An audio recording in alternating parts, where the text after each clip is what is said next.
নিরাপত্তা শঙ্কায় Asia cup hockey থেকে নাম প্রত্যাহার করে নিয়েছে পাকিস্তান। সেখানে টুর্নামেন্টে খেলার আমন্ত্রণ পেয়েছে বাংলাদেশ।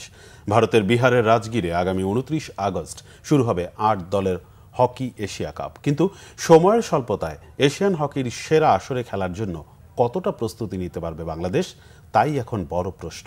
মানিক মাহমুদের রিপোর্ট। গত এপ্রিলে ওমানে এশিয়া কাপের বাছাই পর্ব AHF কাপ হকির ফাইনালে উঠতে ব্যর্থ হয় ৪ বারের চ্যাম্পিয়ন বাংলাদেশ। এশিয়া কাপের ৪৩ বছরের ইতিহাসে প্রথমবার দর্শক হয়ে যায় লাল সবুজের দল। তবে তাদের ভাগ্যে লেখা ছিল ভিন্ন কিছু। এবারের এশিয়া কাপের মঞ্চে দেখা যাবে বাংলাদেশকে। আগামী ২৯ আগস্ট থেকে ৭ সেপ্টেম্বর পর্যন্ত ভারতের বিহারের রাজগীরে হবে এশিয়া কাপ হকি। নিরাপত্তা ঝুঁকিতে ৮ দলের এই টুর্নামেন্ট থেকে সরে দাঁড়িয়েছে পাকিস্তান। ভারতীয় হকি ফেডারেশন আমন্ত্রণ জানিয়েছে বাংলাদেশকে।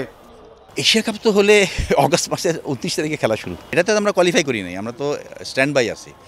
আমাদেরকে ওরা মেল দিছে তোমাদেরকে যদি ডাকা হয় তোমরা কি খেলবে, আমরা বলছি হ্যাঁ খেলবো। যেদিন খবর পাইছি ওই দিন কিন্তু আমরা বসে সব কিছু সেট করে রাখছি। এই প্লেয়ার আছে, এখান থেকে আমরা কাকে ওখানে শিফট করব, মানে ক্যাম্পে, ওটা একটা ছোটো ক্যাম্পেই ধরি, ওই শিফট করব।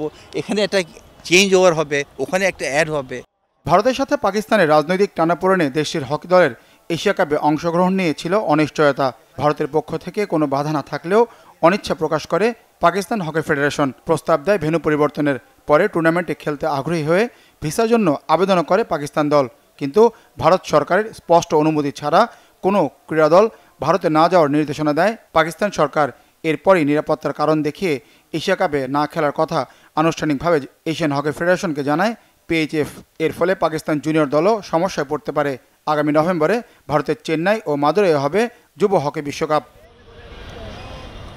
১২তম এশিয়া কাপ হকিতে খেলবে স্বাগতিক ভারত, চীন, জাপান, দক্ষিণ কোরিয়া, মালয়েশিয়া, বাংলাদেশ, ওমান ও চাইনিজ তাইপে। টুর্নামেন্টের চ্যাম্পিয়ন দল যোগ্যতা অর্জন করবে হকি বিশ্বকাপে খেলার। ২০২৬ সালে নেদারল্যান্ডস ও বেলজিয়ামে হবে বিশ্বকাপ হকি। মানিক মাহমুদ, বাংলা ভিশন, ঢাকা।